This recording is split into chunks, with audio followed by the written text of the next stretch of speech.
Welcome to Grounds for Discussion. I'm your host, Patty Dusing. Thank you for joining us tonight. My guest today is Nikki Jessup. I'm going to flip the camera over to her and she'll introduce herself and maybe talk a little bit about what we're going to discuss together. All right, Nikki. Hello, I'm Nikki Jessup. I moved to the Alexandria area about 3 years ago. I currently work at the Alexandria Tech and Community College, and I also do local public speaking on resilience, mental health, substance use disorder, starting over, which is some of all the things that we're going to be talking about tonight with Patty. So, Nikki, do you have a personal experience with starting over? I do have personal experience with starting over. Actually, that's what brought me north.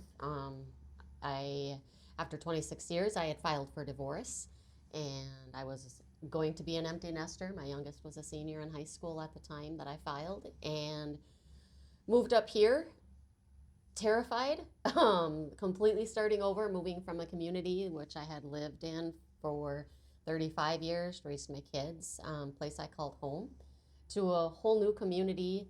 Not knowing a whole lot of people, but I can tell you the community has been really great, and I've loved the life that I've been able to create for myself since I've started over. I think that's key, Nikki, when you say that you've been able to create the life that you now have, because we are creators of our existence. So prior to moving to Alexandria, you lived in that community for 35 Yeah, years? I was down southwest Minnesota for 35 years. So how long have you been in Alexandria now? It'll be 3 years in February. So 3 years in February in Alexandria, starting over. Starting over looked like a U-Haul, loading up all of my things, actually on my daughter's graduation day, into a home. I actually had quite a few moves at first. I had lived in a hotel for a month before, and then a house for 6 weeks, and then I had moved to Glenwood, and then stayed in Glenwood for 6 months, and then moved up here to Alexandria in February of 23. So it was kind of a lot of moving around, hopping around, trying to kind of figure out where I'm going to land, where I want to be, what I'm going to do, wanting to still stay somewhat closer to home, just to get my daughter through the summer before she started off college at that time. What precipitated the move? It's just a whole new change. Environment, circle, all of it, different life. I had been a full-time mom and a full-time wife and homemaker for how many years, and I was now going to be on my own, doing my own thing, and not really a whole lot was keeping me down in southwestern Minnesota anymore. And so I wanted to start over, get into a new community, find my footing, and figure me out. It wasn't until I was in my 40s that I was able to really focus on just me and what do I want to do. Some days I'm still not sure, but we're working on it. I agree. I struggle with that too, even at my age. Like, what's next? What do I want to do? So I can totally relate to that. Now, you moved and you wanted to start over in Alexandria. You've been here 3 years. You work at the local community college. Mm-hmm. And you and I met kind of through that whole circle of you knowing people that I also know. Yeah, so in addition, I also sit on like the SCOPE, the Suicide Coalition, a Preventative Education Board. I'm a member of that. I'm a member of the Douglas County Opioid Advisory Committee. I also do some mentoring for Bio Girls, new this year.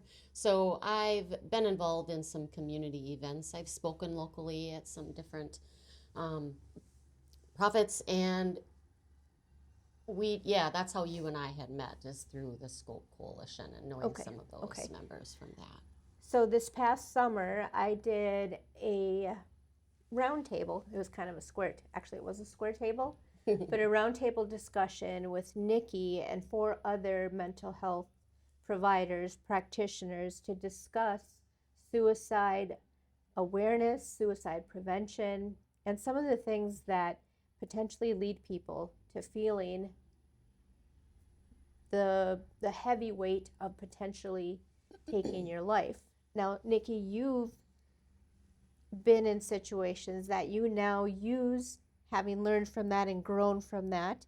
You do public speaking for these situations. Yeah, so I take my personal real life lived experiences and I speak on that. And I am someone who's struggled my entire lifetime with mental health, suicide ideation, and attempt at suicide. And I also am one that was substance use disorder with opioids for 9 years, 9+ years. And so just being able to now look back and taking those obstacles that I've overcome and now using them in turning them into opportunities, some of those lessons, and utilizing them and bringing them then for the public and others just to, there's so much stigma around mental health, substance use, suicide. People don't know how to talk about it. People don't want to talk about it. A lot of people don't recognize or acknowledge it, see it as an issue.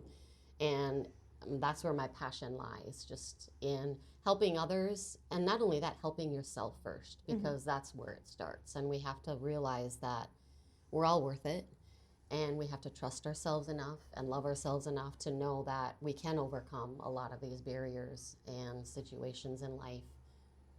Might not always feel like it at the time, but soon enough and eventually we figure it out. And oftentimes there's a lesson to be learned in the middle of all of that.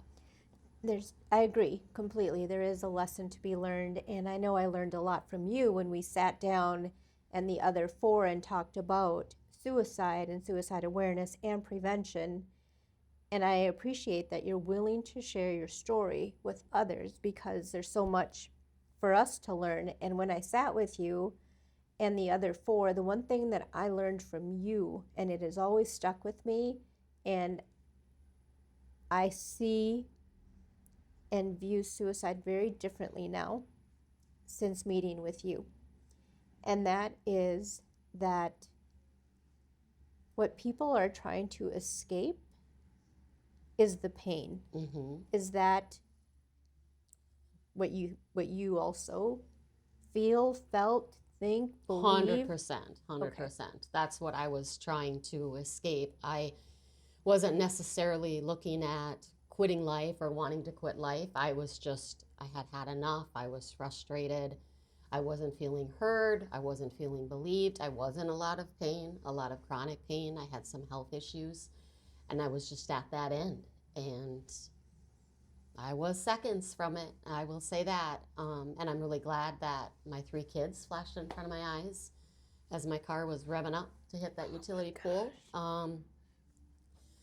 But that's really what it is. We try to escape the pain. At least that's what it was for me. I've heard that more and more, and in working with you and visiting with you, I feel like I came away from that with more awareness and an ability to ask better questions when folks come in. So I meet a lot of people here. Grounds for Discussion is filmed inside Deja Blue House of Coffee, where most of the time I am behind the coffee bar, and I get the privilege of meeting so many individuals, and a lot of times people share their stories. And prior to having the conversation with you and the other 4, I didn't know really, and I'm a nurse, my background is in nursing for 29 years. I didn't really know the specific question to ask. In nursing, you are taught, ask these questions. Do you want to self-harm? Have you felt suicidal in the last? And a lot of people just say, nope, nope, nope. But there's a lot more that people are going through that if you ask the right question, you're going to open it up. Yeah. And since you guys have been here, we've been able to, and me learning how to communicate better with individuals. Since August, I have personally handed out 4, and I thought it was great, 4 of those magnets with the telephone number. Yep. That 988. Yes, and that's because of what you guys shared. Yeah.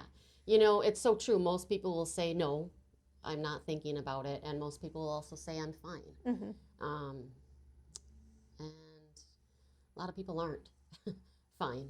And that's where the struggle really is real. And just to being able to help individuals themselves recognize that it's okay to ask for help. It's okay if we're not fine. Like, I have moments where I'm not fine. We all do. Life isn't always perfect, but it always goes on. And at the end of the day, it's our choice how we're showing up for life. And accountability, I think, is huge. Some people are maybe ashamed or embarrassed by having to admit that they're not fine.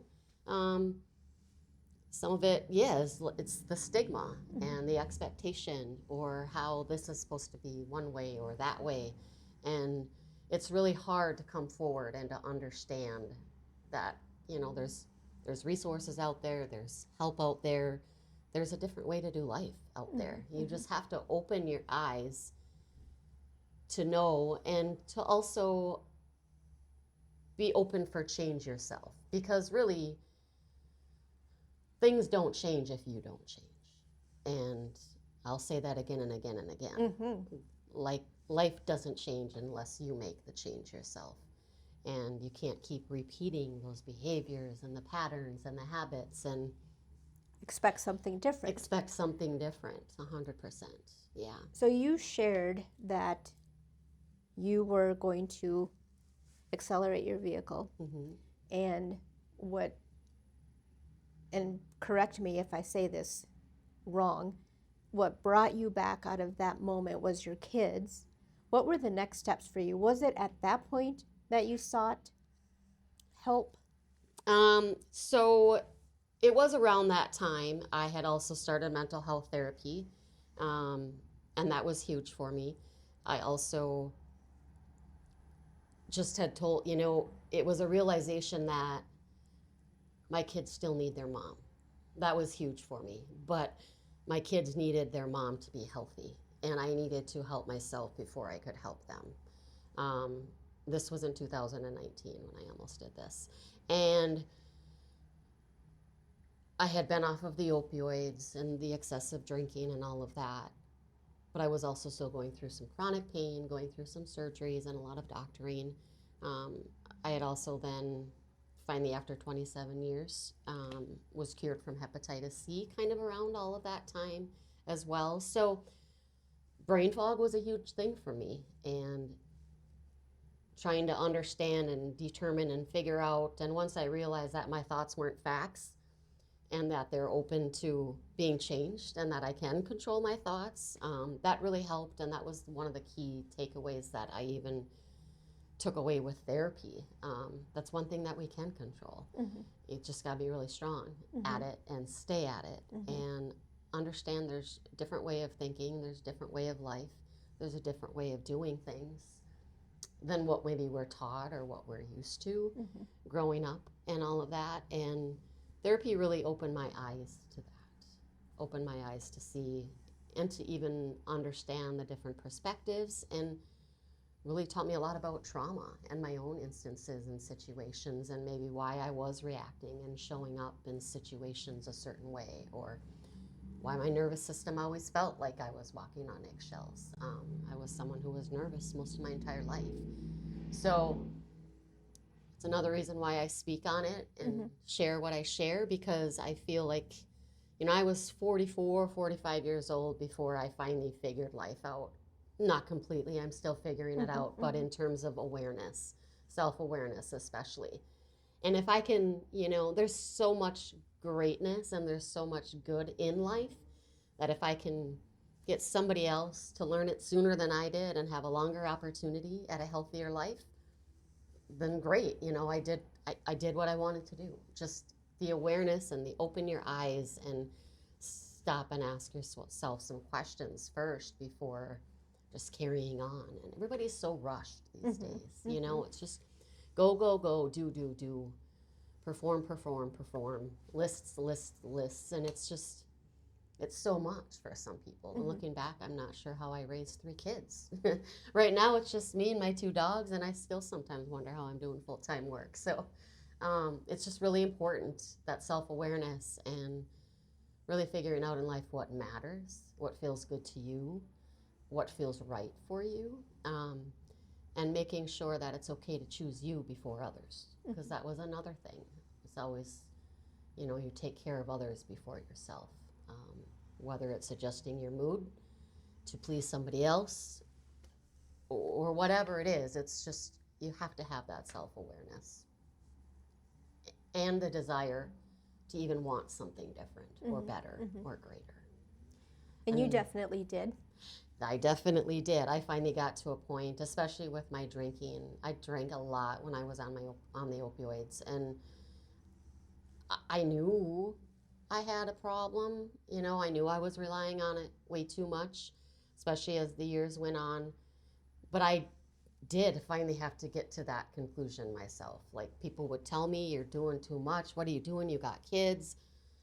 You're drinking too much. You're taking too many pills. All the things, right? But I wasn't listening. So when people would say that to you, did you hear them? Did you think about it and then dismiss it? I usually dismissed it, and to be quite honest, at that time I was already kind of viewing myself at that same way. Mhm. People call you an alcoholic or somebody that likes to drink a lot or an addict or whatever. I maybe was already seeing myself and As picturing that. myself as that way already. And so I had to get tired enough of my own shit to make the change, to know that I wanted the change and that I deserved the change. And it really helped once I was able to get off of the opioids and the drinking, just a cleaner, healthier lifestyle that way. But also then, years later, starting therapy as an adult, taking it all seriously, doing the work, reading the extra materials, just to try to make more sense out of all the questions I had about myself and why. When you look back on your journey, is there things in your upbringing that, so other folks out there that are finding similarities in your stories, do you think there was things in your upbringing that impacted 100%. how you were navigating life? 100%. Did you have individuals close to you in your life that were alcoholics? Yeah. There was a lot of drinking. My house, it wasn't always roses and rainbows. There was a lot of drinking, some yelling. It was pretty toxic. We didn't talk about a lot, certainly not our feelings. Kind of brushed things under the rug quite a bit. And that emotional safety, security, looking back, I didn't have that, and I never felt it within my family, I don't think. Like, I relied a lot on some other adults in the community that I got close to growing up. But I definitely look at it, and that same type of family that I grew up in, it kind of dictates what you also choose within your own life and your own self. And I found my marriage had a lot of similarities in what I saw with my mom and dad before they divorced. And it's very true. It's a cycle. It's a pattern. And we choose things and people and do things and say things that we're so used to, that we became accustomed to growing up with, whether it was family, social, but it's so very true. And it's really hard to make changes when you stay in the same circle, the same environment, and have those same thoughts. Like, something's got to break. That's why it's called a repeating circle. You need to get a hole in that circle so that can, just find new ways to do things. When your circle drinks, and you don't want to, it's really hard for you to not. Right.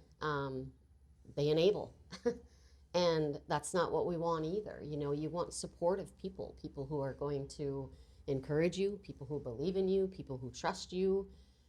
Because I needed that from others, because I wasn't feeling it in myself at the time, myself. And so I asked for help quite a lot as an adult when I was starting over and thinking about filing for divorce and really realizing that it doesn't have to be this way.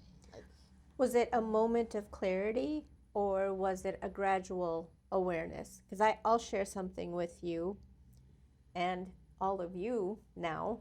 I had been married once before. I too have been through a divorce, and it was not a good marriage, very unhealthy. Again, repeating a lot of my lived experience growing up and repeating that same cycle. mm-hmm. And I'm sure it was a process of gradual awareness, but I feel I had one moment where everything stopped. I was actually doing laundry. It was on a day off from the hospital, and it was just me at home. It was very quiet, very peaceful. And I was taking laundry up the stairs, and I stopped mid climb, and I thought, this is life. Like, it should be peaceful. Mm-hmm. It was that moment that I made the decision, I'm done. I'm not going to live in this chaos anymore. Mm-hmm. And that was it. The decision was made. Everything became so crystal clear. Mm-hmm. And I've never looked back since. And life is very different now, and I'm very, very grateful for Mm-hmm. it. Was it a gradual awareness, or did you have like a moment where everything just seemed to stop? I think it was both. There was some gradual things, and then there was a moment. I remember my best friend, she was talking to her about it, and like I'd said, I'm like, well, when it's good, it's good. And she's like, but is good good enough? My gosh. And that really, like, no, you're right. It's not. Like, we're in our 40s. Mm-hmm. We're not guaranteed tomorrow. Mm-hmm. We've got one life to live. Right. And you're right, good was not good enough. It just wasn't. And I knew at that time that it was my own doubts and my own fears that was probably stopping me from doing it. Mm-hmm. And so I just finally said to myself, you can do this. You can do this. You've got others that believe in you. You need to believe in yourself. Did you reach out to your parents, your mom, your dad? I don't know what the situation is, if they're still around, Mm-hmm. but were you able to talk to them about, I'm going to be filing for divorce, and here's why? A little bit, not a whole lot. My dad actually, so I filed at the end of January in 22, and my dad had come to stay with us in that December for a couple of weeks, and he and I had some conversations, and he and I were able to talk about things that he had also seen that he wasn't feeling good about as a dad and a protector. And then he left, and actually that was the last time I saw him, because 4 days after I filed for divorce, he unexpectedly passed away. Oh, Nikki, I'm sorry. That same week. My gosh. But I also feel like timing-wise, so I filed on a Monday, and it was that Tuesday that I had tried to call my dad to let him know, and he didn't answer. And then Thursday I had found out that he had passed. But I'm really sure that my dad knew that I had made that step. Mm-hmm. And I am sure that my dad knew that I was going to be okay now, Mm-hmm. that I had done this. And so it was okay for him to go at that time. That's how I get through that. Yes. And acceptance of that. But I didn't talk too much about a lot of it with the family. Mm-hmm. Some of it was private, personal. I still wasn't yet sure what it was going to look like, how it was going to go. It's going to happen. We're going to try to cohabitate together. There was just so many unknowns and so many things. And also, too, sometimes when I would share what I wanted to do or what I was thinking about doing, the questions of doubt from others would arise. Mm-hmm. And that's not what I wanted either. Like, I'm already doubting myself, so don't ask the questions with doubt yourself, because, you know, you're kind of confirming my own doubt. So on purpose, there were reasons too sometimes that I didn't share things with certain people, but also it's a private thing. Mm-hmm. I had to I was trying to be strong for myself. I was trying to be strong for my kids. My dad had passed away, and I'm filing for a divorce, and there was a lot going on at the time. So also, it was a reminder from my therapist and some of my closest friends that mm, people don't need an explanation. You don't owe anybody that explanation. You're doing this yourself. This is between you and your family, you and your husband, and so I kind of purposely, I just, for a while there, I went quiet and just chose not to share. Also, too, there's so much chitter chatter. People like to talk about other things, and I didn't want that either. So I had a really great circle, and my family was there, and they were supportive. But I didn't share and talk too much about it with my family. With a lot of great friends that I did that with. It's just easier. You've been through a lot. A lot of heavy emotional. You lose your dad, you file for divorce, you move, all in a short window. Yeah. Where do you have faith in all of this, in a higher power?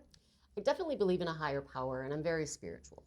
My church is outside nature, and just believing, I definitely am a believer. But I have my own beliefs. I definitely feel like things do happen for a reason. I don't always know why at that time. But looking back too, with my dad's passing, I mean, if he would have passed years ago when I was in the middle of substance use, drinking, opioids, I mean, I was taking 10 a day the year 2015 when my oldest was a senior in high school. Would have I been able to make it through that if my dad had passed at that time? And does the universe know this? And so I'm going to answer that question. That, I believe the universe knows. Yes. I believe it only gives you so much of what you can handle at the time. And I don't know how I would have been able to handle my dad's passing when I was in the heart of addiction and substance use and all of that, and then an unhealthy marriage at the same time.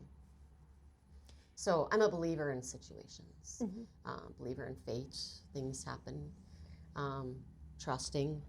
It's sometimes very hard to trust, but I do. I still have moments of doubt, moments where I cry, moments where I can't get out of bed, and I'm questioning everything. I think that's human. But at the end of the day, I do. I trust. And I also trust that, we're in our situations at the moment that we're meant to be in them. Yeah. I would agree. I think life is meant for us to learn from and to grow. And the growth is not just immediate. It can come after we even pass from this life. Like you mentioned that you believe your dad knew that you were going to be okay. You had filed for divorce. And I think that applies to us as well. That there are a lot of lessons that will continue to carry with us currently. Because I know for sure I'm not the same person I was at 25. Now that I'm 55, very different. Yeah. And I think trust is big. Trust is huge. Trust is huge. And that was one of the biggest things that I really had to work on. When I was 19, I was in a domestic, and that ended quite badly. And then a year later, I have my first son. And so, actually, I wasn't even 18. I was 18 during that domestic. I had my son when I was 19. And from there, you just do life. And really, that's how fast it went. Not realizing either that domestic and that relationship, how much that carried.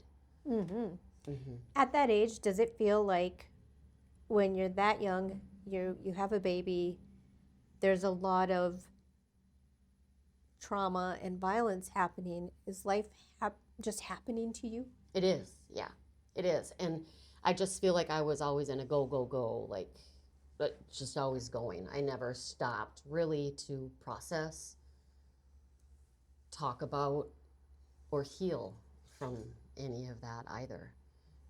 Like I said, it wasn't until years later, when I was in my 40s, that I realized so much how our upbringing and all of the experiences and the traumas that we've had really do carry into us as an adult. Mm-hmm. And it shapes our thoughts, it might shape our realities, it shapes the way we show up. It shapes so much of it. And so many people don't realize that. I think one big takeaway so far for me that you've talked about is a choice. That you made choices for you because you deserve it. Mm-hmm. You're worthy of that. Mm-hmm. And you've chosen to take a lot of this negative stuff that has happened to you and use it Mm-hmm. for good, not only for yourself and your family and your kids, but also the community at large, which I would like to see you do more of what your passion is, which is what? The public speaking and the educating around the mental health, the self-awareness, the substance use. I love being able to share my story and provide those examples and those takeaways. And it's whether it's an audience of 300 or 20. I always believe that there's one person in that audience who's meant to be there or who needs to be there that day. And the feedback when I do speak at these events proves that. And it just feels really good. It's also healing Mm-hmm. for for your own self. It's just really healing to be able to talk about that and look back and realize, wow, like you overcame that. I'm now giving back in ways that others tried to help me. Mm-hmm. It just feels really good to be able to give back. I personally find the ability and the choice to take what has happened in your life that could have very easily destroyed you. Mm-hmm. When someone can take what has happened and use it and take it, process it, and it's not a one and done thing, I'm sure. You continue to process and then turn around and use it for good. Nikki, that's very powerful. Yeah, thank you for saying that. I mean, it wasn't always easy, but I realized that I am a very strong person. Mm-hmm. I'm a very smart person, and I'm a deep, deep thinker. And that's one thing, you had mentioned that controlling Mm-hmm. and how we can control our thoughts and how we show up. But it just goes to show, like conversations I've had with others, they'll be talking about this or that, or they're worried about this or that. And I'm like, you're not sleeping at night because of this. Like, you can control these thoughts. You can control your worries and fears. And no, I can't. Well, we can. It's hard, but you just have to start retraining your mind. I mean, I tell myself every night when I go to sleep, I'm happy, I'm healthy. Every night, because I've been unhealthy more than I've been healthy my entire life. And so that's also something that a person has to understand and go through. Like, I'm not a sick person like I used to be. I'm not always at the doctor anymore. But it's those self mantras, reframing those thoughts, retraining your mind, and letting yourself know that, okay, we can do this. Doesn't mean I don't get stuck in the fears and the negativity and all of that and the worries, and it doesn't mean that I don't feel it. I'm also a huge empath, so I get it. Like, we might get stuck there, but we don't have to stay there. Mm-hmm. It's healthy to stay stuck sometimes and to be there and to cry it out and to let those emotions come out. But it's when you try to set it aside or shove it down or not acknowledge what's going on, because it's just going to resurface. And it's going to be harder at that time. I'm going to bounce back a little bit and ask a question, and if you don't want to answer it, of course, don't. But do you feel that the substance use was to not process all of that stuff that was going on, to not, like you said, we have control over our thoughts, and then some people might say to you, no, I don't. I'm anxious and I'm nervous and I'm worried. Were you using substances to not feel the worry, the anxiety, the nervousness? Yes, 100%. Like, I was always numb, and my world didn't see a whole lot of color. I just saw a lot of black and white and grays. I even felt a certain way. You just feel down and heavy and blah, And it's really hard to want to change your clothes or get up out of bed or brush your hair or brush your teeth, for crying out loud. You know, there were days where walking from the bed to the couch was a chore for me, whether it was because I was in so much pain or that depression was kicking in. Did I recognize at that time? No. Looking back, 100%. But I was definitely numb. It's another reason why I kind of cussed out when my dad passed, because I was sober, and so I had a lot of feelings Yes, I after could the definitely divorce feel and all all of that that. and the grief. And you know, it wasn't just my dad's passing that I was grieving. There were a lot of relationships that I lost, friendships that I lost, and a life, in a sense, that I Oh, chose definitely. to say goodbye to and leave. But there's a lot of grieving after 26 years of being with somebody and moving from a community to a brand new community and a newly empty nester. I'm very fortunate for my dogs.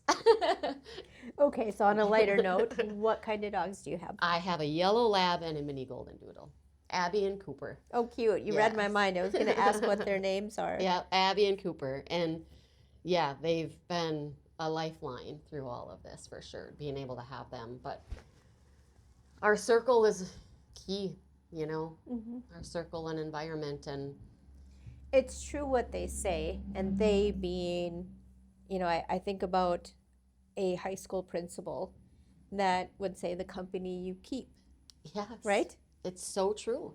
It's so true. And I've been asked that by a couple probation officers, actually, who came to one of my presentations, like, why is it, according, you know, what would I say are the main factors why it's so hard for people to make change? And it is, it's our environment, it's our circle, and it's our own thoughts. And until we can recognize that and do something better for ourselves, you're going to end up with the same results. Yeah, sometimes you have to rewrite the script and write in new characters. Absolutely. Right? Absolutely. Yeah. I knew that I no longer wanted to be in a circle that revolved around alcohol. Like, I was done with it. I to this day, even the smell sometimes is like, oh. And you can't, I mean, you physically have to pick yourself up and leave that if that's your environment, you know? It's okay to make changes and to choose yourself.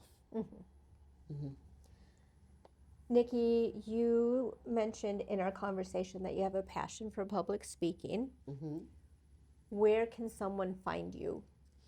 Someone can find me on my website at nikkijessup.com. I'm also on Instagram and Facebook, a little bit of LinkedIn. You can also find me at the college every now and then, working there. But yeah, I have a website. You can email me. Phone number is right there too. Just shoot me a text. I'd love to get in and do some more presentations, depending upon the audience and the ages of the audience. Kind of depends on what I talk about or what I'll share and how I approach it and bring it to them. Have you ever done life coaching, like life experience coaching, where you work intensely one-on-one with someone that is struggling with some of the same things that maybe you have? Do you do that one-on-one walk with them? Yes, so I did start doing that this past summer, late spring, early summer. Just whether it's a casual 30-minute conversation call, if I'm out walking my dogs and you need to chat, it's very, like I said, it's very casual. But I also worked with a life coach, and in addition to therapy, which was huge and life-changing for me. So I love all things life coaches, because they provide so much, you know, their specialties, and a lot of eye-opening moments for me during life coaching and therapy.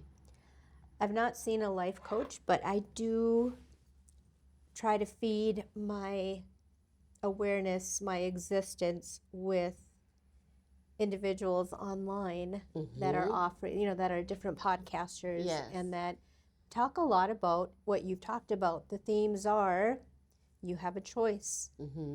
You are not a victim to your life. You can choose. And I think that for me also is a big takeaway in this conversation is that we have choices. Choices matter, and we are ultimately in control. Mm-hmm.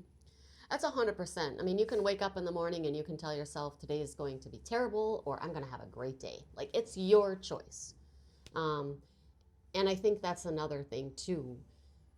Like, the way people are showing up and responding, it's their own negativity that they're then projecting and portraying to others. And it is our choice. It doesn't mean that sucky things aren't going to happen to us and that we have to overcome another obstacle, but it truly is. That's what's great about this life is we do get to choose how we want to do it, how we want to show up for it, how we want to do it for ourselves, and what it looks like. And it feels really good these last few years to not feel constantly on edge or nervous, or I finally feel at peace. You know, I didn't realize that peace was a feeling. I did, a true feeling. But I really do feel finally at peace. And it's really nice to not have to regulate my mood for others.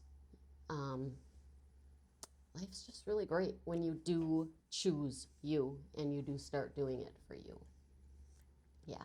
Nikki, I appreciate you sharing your story. You inspire me to be aware, to be, what do you say, self-aware in the choices that I make. And I'm grateful for you for sharing your story with the public. I'll do what I can to share this because I think you have a lot of life experiences to share with individuals that can hopefully help. You know, I can sense that in you, that you have a passion. I do, yeah. For taking what you've lived and using it for good.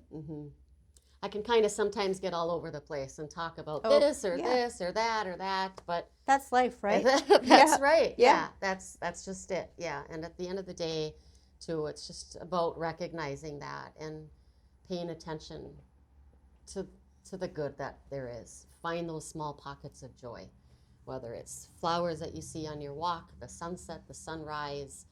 There's always something that can make you smile in a day, regardless of the kind of news you're getting. I always like to say, be a celebrator, not a complainer.